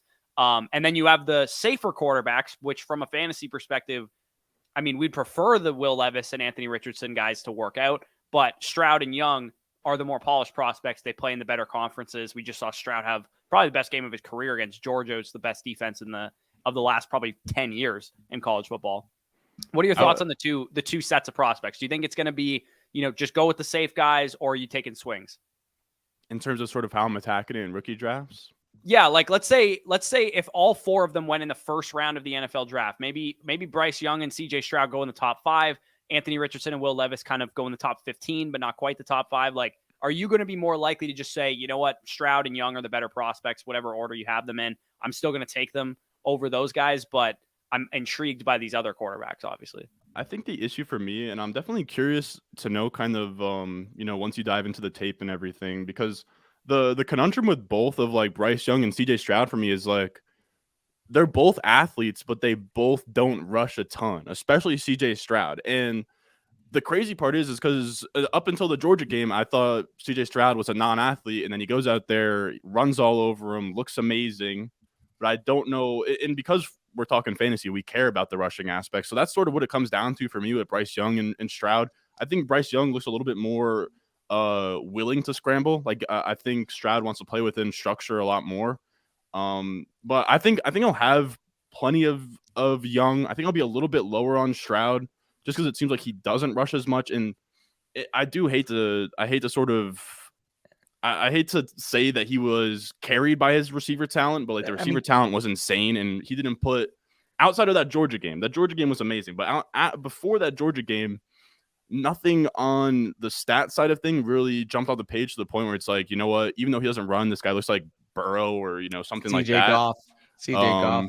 Yeah, I know your PFF sucks and tone setters are putting the CJ Goff out there, which I don't hate as a comp. Like when I put Stroud through and we don't have his measurables yet, and I just look at his rushing market shares, he looks like Goff, Stafford, Tua, and it's like I'm not all that interested. I think Bryce Young has a little bit more upside to be like a mobile plus guy, sort of like a I personally don't. I think NFL teams are going to recognize that he should not be running the ball because he's too small. That's the thing. He's probably going to scramble a little bit on broken plays, but I don't think you're going to get a rushing ceiling out of the guy because I don't think NFL teams will want him to run. Do you think you'll get like Mahomes level? Like I know Mahomes will add like 3 rushing fantasy points on the ground, like Burrow 2. Like I'm not saying he'll be like Kyler, Lamar, or anything like that, but I do think he can give you kind of like prime Russell Wilson, young Dak, to be a Jared Goff level quarterback. Dude, I saw a week after that. I personally think both of those quarterbacks are better athletes than Bryce Young. Like Russell Wilson's the MLB, whatever position he played. I mean, even Dak, like in college, this guy was legitimately running for like. I want to say he ran for like 15 touchdowns. Konami. So I have Konami mobile. I have statue. For now, Stroud is statue. I have Young at mobile. Nobody at Konami. I have Anthony Richardson at Konami. I will say though, And this is gonna sound crazy. This is gonna sound absolutely crazy. I'm very much into Anthony Richardson. I think I will end up drafting a ton of him especially if he gets top like 12 draft capital. I'll be very much in. This is gonna sound crazy. If Malik Willis got top 12 draft capital and Anthony Richardson got top 12 draft capital, I'd be more interested in Malik Willis. In terms of like on paper, the big time throw to turnover worthy play stuff I look at and like QBR and everything. And I guess you can say he's playing SEC defense as Anthony Richardson. His throwing to be fair, stats Willis got a little amazing. bit of that at Auburn too. But yeah. Real quick, the quick kind of, because I think it's going to happen a lot. People are going to be like, this is Malik Willis all over again. Like everybody's going to say that. Malik Willis was an extremely, extremely like elusive runner of the ball too, which I think a lot of people are kind of forgetting about his college profile. It wasn't just that like he ran because he was the best player on the team. Like he actually, I remember Angelo, who does really great film work, said he's the most talented pure runner of the ball in the class, like more than Walker and Hall. Yeah. Yeah. Which isn't all that shocking. I think what happened with Malik Willis, and I took my L on that. The draft capital didn't happen, right? So there was some in the process, whether that was through interviews, workouts, whatever. In the process, something happened where, people were mocking him like top 5 overall, top 15 overall. And honestly, I mean, outside of Pickett, none of these quarterbacks like went where they were supposed to go, which was very weird. But I think that was just sort of like the proof was in the pudding. One making his debut today on Sam Sunday. Howell. Sam Howell. I'm very excited for that. I think it's crazy. Like I was looking at too. You guys know I love the Lance Zierlein grades. No class has ever had as good as Lance Zierlein grades and gotten drafted later than in this draft class. Like Malik Willis and Desmond Ridder both had fine draft grades from Lance Zierlein, and anyone with the same grades as those guys in other classes went like, I think Drew Lock was maybe like the latest drafted out of all of them. So very weird, but I'll be interested in Richardson. Levis, not so much, because I don't think like Levis comes out in my database as like a statue. Like I've heard as well that he was hurt in his final year, so he didn't rush as much, but he doesn't seem to me like he has like Josh Allen rushing upside at all with Will Levis. So that's sort of my that's sort of my take, is I'll sort of let others take Will Levis. Also, if he falls to the end and like people are like, it's almost like a Kadarius Toney situation where people are pushing him too far, and it's like, this guy's a top 12 draft pick in the NFL. He plays quarterback. We're playing super flex. Like, what are we doing here? Like, I believe that will be the more likely scenario. Agreed. Rather than I don't find a lot of people are high on Will Levis. I think people are gonna put like he kind of looks like Zach Wilson a little bit, and he has like already a video that looked like the Zach Wilson pro day throw. I don't know if you've seen it already. But I have a guy in my Discord who's a big Kentucky fan, and he was showing me these like pro day type throws of him when he was at Penn State or whatever, and he was putting me onto Will Levis like before he even had draft buzz or anything. NFL teams continue to say that this guy is the best, like maybe not the best quarterback in the class, but like there's teams that think he's the best quarterback in the class. And that's interesting. I'm willing to listen. Like I said, if he gets top 12 draft capital in the NFL, and like people are saying, I don't even want anything to do with this guy, and he's like, and I'm staring him down at like 110s and stuff, I think I'll be loading up on Will Levis. As much as like I don't even really like him at all, but yeah, like I think at that point, like when you're sort of met with the face of like a top 12 draft pick quarterback and super flex versus like a day 2 running back, it gets like the equation there gets tough. Just because like Pickett hasn't done a ton. I know Pickett, honestly, he's been playing well recently, but like he's holding value. Like where you picked him, he's not falling off a cliff anywhere. Yep. And that's, at the quarterback position outside of the elite quarterbacks, is like these rookie QBs are going to instantly vault up to like top 15 borderline like 12 guys good quarterbacks because they have, if they get first round draft capital, they'll have a couple years of job security, which is pretty crazy, even though maybe we should start valuing guys like Kirk Cousins a little bit higher, just given that he's been able to hold his job for so long. Anyways, we can probably sign off here. We'll talk more maybe on prospects once you run stuff through the models and stuff. We might get some analytics guys. I'll give you my dudes real quick because I've already kind of been digging into the numbers. I know Tucker's your boy. What? I know Tucker's your boy. Oh, Tucker's my boy for sure. Zach Charbonnet is quickly becoming one of my boys as well. He's got he's a Debbie Darling, I know. Yeah, I think he came out as like a 5-star Michigan guy. Yeah. Mm-hmm. No, he was good in 2019. Really good for Michigan in 2019. Transferred basically after 2020. I think that would have been like the Joe Milton season. they were giving the ball to Oh yeah, Blake Joe Corum. Milton was at Michigan. Yeah, That's it was hilarious, dude. 2020 Michigan And was he's like a fucking, wild card QB or a wildcat type Dude, QB, right? They didn't even let him throw the ball. He had like a 46% completion percentage that year. Like Oh my God, dude. he just like was not accurate. But like he would make that one throw every game where he's whipping it 70 yards down on our fucking rope, and you'd be like, where? You why want can't you do Harbaugh that? gone, Danny? I'm like, I know No, we're no. off the rails completely, but like Michigan lost in the semifinals here. Like, what Michigan fan? Like, what's You the need to. Well, He's Michigan gone. was clearly the better team to TCU. Like they literally just shot themselves in the fucking foot. It was so annoying to watch. dude mauled Like- him on the first drive, and then just like, what are they doing up Dude. inside the 10-yard line? Just Well, awful. Well, this is gonna sound like copium. I get it. Bush is like, yeah, copium, Danny. Like, hear me out though, right? You lost the game by 6. I In can't wait that till ga- this is the Cowboys 2 weeks Yeah, from yeah. now. Wait, no, the real talk though. You lost the game by 6. In the game, you lost by 6. You've turned the ball over from inside the opposing 5-yard line, whether it was a touchback, turnover on downs, fumble recovered, like you name it, 2 separate times.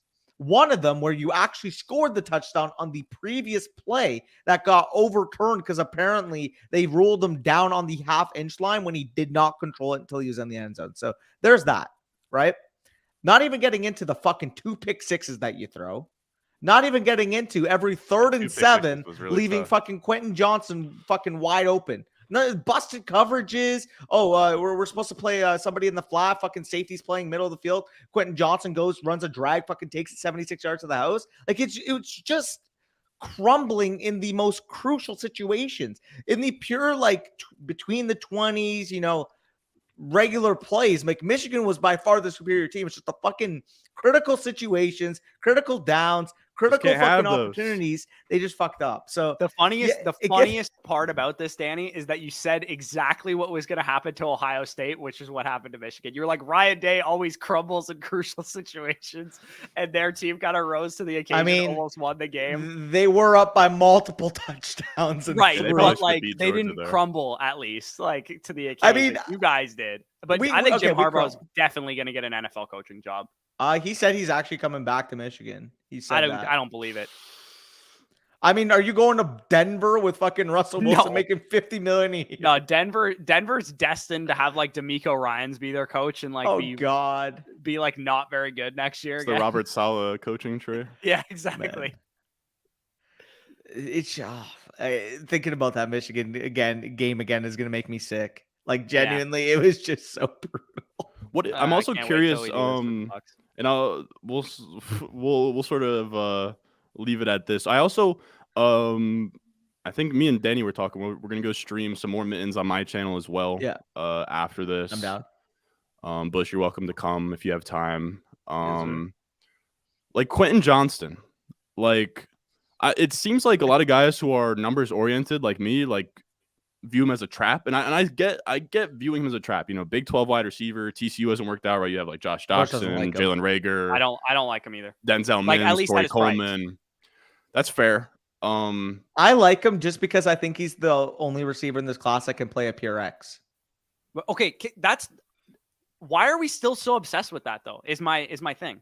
Like Because I there feel was like a he's got time the where most the Julio upside. Jones, I'm Mike not- Evans mold was like how you Well, became a well, top the- 5 receiver in fantasy. Most of the top guys are reason- kind of X guys, though, wouldn't you say? I mean, that's what I was gonna say. The reason why is because I'm not fully convinced that Addison or JSN can fully play outside. Like I feel like I think they're the modern day like fantasy receivers that we're seeing Z's? dominate year in Definitely and year fair. out.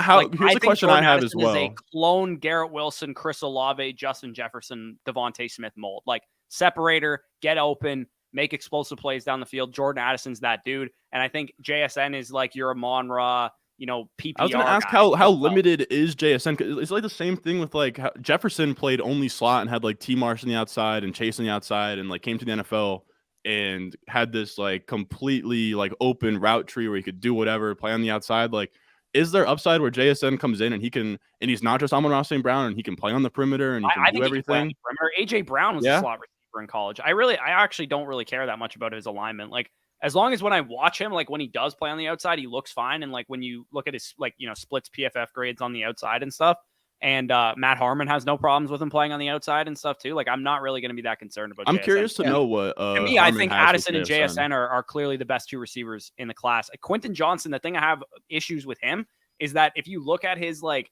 and I know consistency is like overrated, but like in college, if you're inconsistent, I think it's a bigger problem than like in the NFL. The guy has like 2 games this year prior to the college football playoffs where he posted like over a 65 PFF grade. See, the thing is though, is that you're getting I know Bush is going to be like, well, I mean, the production matters. I get it. The production does matter, but the NFL is going to see a 6'4", 220-pound receiver that's probably going to run high 4.3, low 4.4, probably going to vert close to 40 plus inches. Like, he's genuinely that level of an athlete and has shown that he could be productive on TCU. He showed he could play on the outside. Like, I just feel like an NFL team. I have no issues with his draft capital. He's going to go high. Yeah. Yeah, that's the big issue for me is like he feels like a trap because like you don't want to fall in love with a size speed guy. Like we've seen that, not pan out a shit ton of times with like, I don't know, like Stephen Hill was a guy that Jets drafted. I thought was gonna be great. Mims, like see, but I the guess thing Metcalf with worked out, but the you thing got with those guys, Kevin White. The thing with those guys is they were so linear. Like I think at least QJ has shown that he can move laterally. His yard after catch, given his ADOT, is actually wild. I think he has like a 15-yard ADOT and like an 8-yard yard after the catch. Phenomenal. So he's interesting to me. And when you look at like receiving yards per team pass attempt and like kind of the more market share stuff, like he produced all 3 years. Like he produced all 3 years. He's gonna apparently kill the combine. He's gonna apparently go top 10, if not top 15. Like I don't know. I'm interested.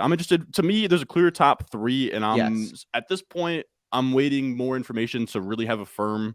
Jahan Dotson being the 4 of this class isn't too bad either. Yeah, I think Downs is closer to QJ for me at 4. Didn't Boutte say that he's declaring for the draft as well? He did, but he's got. You have Downs ahead of him. I like Downs ahead. I mean, to be fair, hey, at least I could trust Downs to not get into some sex parties during my games. Yeah, I think Boutte could be a bit of a knucklehead too. Like I don't know. It seems like every year we got one knucklehead in every draft class. Last year was Pickens. We heard that like he might be a little bit of an attitude question, which is why he like slid. Claypool seemed like a bit of a knucklehead like 2 years ago. Like every year we got like one of these dudes that just seems a little bit off. We also. Like some of these seniors are getting so much buzz in like the NFL draft circles too that I think they're going to go higher than people think. Like Rashee Rice always gets mocked in the first round, like always.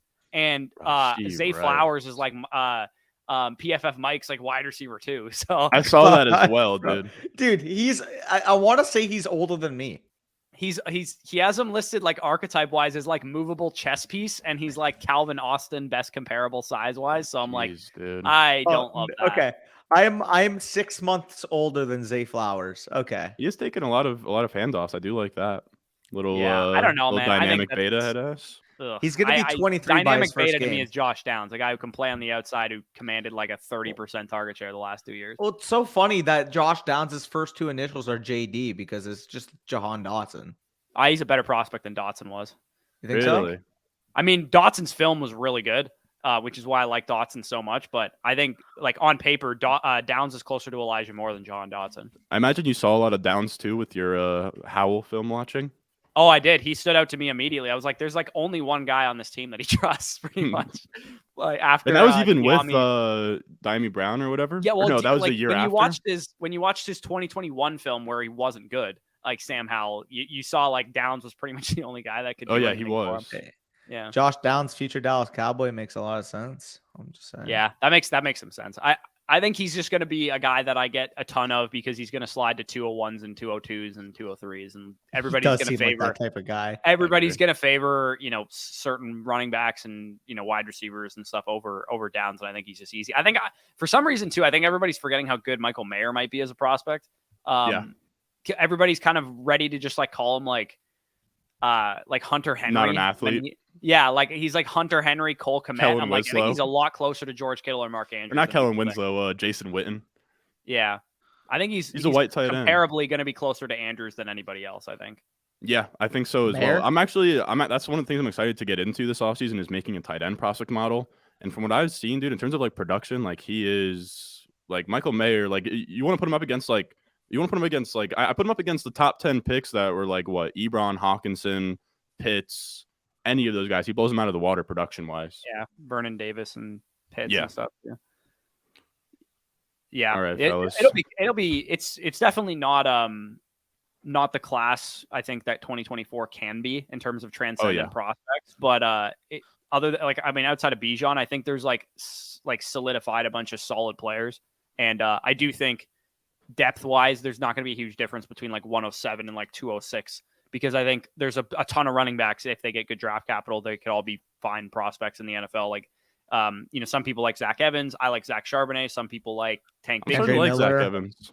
Yeah, I'm Zach Evans kind of seems a little Cam Akers-y to me in terms of like what people like the community thinks about him because he was like a high prospect recruit or coming out of high school and stuff. And to me, I think it's a little telling that he hasn't been able to command a full workload. He had to transfer from TCU. Well, Judkins, obviously amazing at Ole Miss, but I think he should have been a workhorse. Well, it feels like everybody's just making so many excuses for Zach Evans when nobody else like had a problem getting onto the field. And I get it, like playing time should be decided by coaches, and like we should acknowledge that sometimes that simply they're not always going to make the best decision, sure. But Damian Pierce. Yeah. The hard way. Well, that's what I'm saying. Like you got to understand that, but at the same time, it's like when we're looking at Zach Evans, like, oh, cool. Like from an efficiency standpoint, he's really awesome. But what does he do so spectacularly that's going to make you? Film guys love him, man. They say he has like crazy balance and elusiveness. I mean, vision is there, and the patience. That's I've actually seen the opposite. I think the analytics community is higher on Zach Evans. At least not the analytics community, but like the Devy like people that are like involved guys in this like a lot more. But yeah, I think Evans is going to be more of like a projection because you're going to have to watch the film. He's like been extremely, extremely efficient on his touches.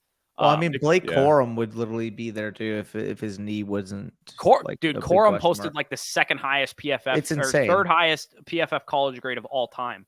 Yeah, he only Javonte Williams and Bijan this year. So Ron, Blake Corum caught the ball a lot last year, but Donovan Edwards basically like completely handled that work this year. So if you're looking at his profile and you look solely this year, you're going to be like, okay, this guy can't play on third down. But last year, I want to say he had like 28 targets or like 24 receptions or something like that. He's a thick boy too, 5'8", like what, like 215 pounds, yeah. Dude, 5'8", dude. That's Maurice Jones-Drew. Oh yeah. I wonder if height plays. Like I don't think we actually have like a stat to check this, but I wonder if height would play a factor in coaches giving you a big workload. Because like the thing for me, like I'm leaning like having potentially Zach Charbonnet over Jahmyr Gibbs as my RB3, just because I know that the dude is like a huge like workload guy. Like NFL teams are going to see the 6'2", 225 or whatever that he is, and they're gonna be like, yeah, I have no issues giving this guy a big workload. And as good as Gibbs is, he's got like a phenomenal ability as a receiver, and he's a great athlete. I can't put a 200-pound Everyone's running got to chill on this Gibbs down talk, bro. I know Danny's going to say something I'm not going to like. Dude. You know exactly what I'm going to say. Call me hyperbolic, but I wouldn't be shocked if Donovan Edwards is just a better version of Gibbs coming back next year. Like dude, I don't Donovan hate it. Edwards touches the Donovan Edwards looks pretty good, and Corum's really he's very good. Man, like he's maybe I'm just going to be the Gibbs hater, but a lot of guys on the Gibbs hater train. I can't even hate Gibbs. I like running Gibbs. back 103. I like Gibbs, but I mean, like I'm just looking at it. 103 is tough. Donovan, like that's where he goes. That's the thing. Like if people were like also concerned about his size and taking him 105, 106, 107, I'd be like, yeah, that's fine. I think he's in a slip, man. I think guys aren't going to like his weight. I think also, you're going to have guys who are going to want to take Stroud. You're going to have guys who are going to want to take their guy JSN at like 104, 105. Like I think 105 is like a palatable price for me with Gibbs. But I agree, 103 is the sticker price. Yeah, and I think consensus would have him like 102 in one quarterback drafts, 104, 103 in Superflex. Does this change if he gets first round draft capital for you? Because right now I'm kind of operating under that assumption, even though I know that it's very fragile. Like it seems like most mocks have him as like a pick like 25 to 32 guy, which is like obviously the buzz really from thin. I think NFL Rookie Watch tweeted something out that was like he's expected to go in the 20 to 25 range of the NFL draft. I'm like, I wouldn't be shocked if he went that high for sure, because he goes that high. I'm taking him 103. Yeah, I will take him high too, but I need him to clear like 205 or something because I can't. He's also tall too for a running. He's like 5'11", so it's not like a DeAndre Swift scenario where if he breaks 205, it's fine because he's 5'9". Like he needs to also probably be 208 or something BMI wise to get a decent workload. I'm pretty sure Donovan Edwards is like 6'1", 210. So like. I don't know. Danny just bringing out Donovan Edwards facts that no one asked I don't know. for. Something to think about. So when you're thinking about pressing the button at 103 on Jameer Gibbs, you should just say, let's go get a 2024 first and grab Donovan This is Edwards. I'm seeing people like, I'm so in on Corum RB3. What's going on, Nick? Corum with RB3. Again, I think so. Corum, he's going to obviously be medical wise. People are going to be curious about him at the combine, like what happens with him. But it's a meniscus tear. It's a 6 to 8 week injury. It's not a huge problem. I hope he tests for the most part. Yeah, as long as he tests, I think NFL teams will have no problem taking him in the second round or whatever. I think we're just going to get a ton of second and third round running backs in this class because I think they're all like worthy of going that high. Like even guys like Bigsby and Evans who didn't have like huge production. I love Bigsby. Going to be pretty good. Bigsby's a dog. Great name. Yeah. SEC Dude, his name's Tank, bro. Freshman producer. I think he looks good in missed tackles for us. If he does a little bit. Real talk, if Tank Bigsby doesn't just at least get like a Jamal Williams role where he can just tank his way into the end zone from the 1 yard line, like come on, you just gotta give it to him. Football guys are gonna love that, man. You know, it's like I'm also mentally prepared for like one or two of these like way more sought after prospects for us in the fantasy space. Go behind Mo Ibrahim and stuff in the actual NFL draft. Dude. When the like NFL teams are going bro? to take Mo Ibrahim in the top. Kendre Miller, I think, is one of those type of guys. Kendre Miller is going to go on day 3. I'm calling that right now. I don't think so? he's going to get high draft capital. Why do you think he's good? I don't think he's not good. I just think that's what's going to happen. Fair. I mean, I also think that like if Mo Ibrahim comes off the board at like pick 62 and Sean Tucker goes on day 3, I'm going to kill somebody. That would just be insane, dude. Get out of here with Mo Ibrahim, bro. Dude. Get out of here with Israel Abanikanda, bro. He actually like had one of the craziest games I've ever seen. I went back and watched the Kenny highlights McIntosh, bro. Get out of here, dog. Yeah, Kenny McIntosh is going to get a lot of buzz too because is Dwayne McBride? Isn't Jace McClellan of fucking eligible? Dwayne McBride's kind of interesting. He can't catch at all, but I like Deuce Vaughn. I know the guys are gonna like Deuce Vaughn. Dude, Deuce Vaughn was like a third round rookie pick. Man. Deuce Vaughn was like a third round rookie pick. He has Deuce Vaughn would be like a 99 overall on NCAA right now, dude. To be fair, I like Deuce Vaughn, but I do think I've taken a personal bigger deuce than him. Come on, come on. I've been starting to go to the gym since like New Year's kicked off, and give me like 2 weeks, and I'll probably be 10 pounds heavier. Than real talk about the gym. My dumbass did chest a day after I did arms, and by like my 4th set of chest, I literally couldn't fucking move at all because I tore up my triceps the day before. And then I tried to do dips after everything. I literally couldn't do dips because my arms wouldn't move. Here's the other one, Devon Achane. No, we didn't mention him. Yeah, I like Devon Achane. That's one of the guys we're hoping day 2. I think he's. If I had to bet on any of these running backs to go day 2, I would bet on Devon Achane. Devon Achane in the Jerick McKinnon role, baby. He's speed, man. He's gonna probably run in the 4.2s. Yeah, dude. I can't wait for the combine, man. McKinnon role. He'd be so much fun. I can't wait for guys to get in their freaking shorts and run for me. Dude, I love just predict when I watch like the players in our player cards. I always put like projected 40 time just to give people an idea of like how fast I think the player is. And I was like shockingly accurate on some and like completely wildly inaccurate on others. And to me, that's the funnest part of the combine is like, all right, I thought, Tyler Algier would run like 4.6 flat and he ran like exactly 4.6 flat. I'm like, perfect. That's exactly what I wanted. Dude, he's actually fucking good too. Like people it's almost as if he was always good. I was gonna say, dude, I was gonna tweet something out at you, Bush, but like I want to say it was like week 16, so not this last week, but like you had Dotson pop off, Algier popped off, Akers popped off, like all of your guys popped off. Guys showing up when it doesn't matter. Yo, you drafted them. I'm gonna ask you guys, by the way. So what do you think that Cam Akers' fantasy playoffs PPR points per game was? It was like 22, wasn't it? Like 25. Like okay, it wasn't that high because he had one bad game, but it's still 18.1 PPR points per game between weeks 13 and 17. He was on my 5th place team, dude. That was the RB2 on my 5th place team. Him and McCaffrey. You love to see it, man. What a fucking stud. And I think I drafted that team after Akers got like cucked in the first game, so I got him like 10th round Cam Akers, like a nice little discount Cam Akers. Jeez. Okay. But I don't think he made it into the lineup until like that playoff stretch though. I remember by like week 7, I was like, can Akers just get traded to like the Falcons to save my Akers shares or something like that? Yeah, and then he sits like what that was at the time where Darrell Henderson was like the number 1 and he was like not with the team. Somehow I didn't advance any Cam Akers teams too. I'm like, I advanced 12 or 13 teams, and I didn't get any Cam Akers on any of them. I'm like, I drafted so much of this dude, and I didn't advance him anywhere.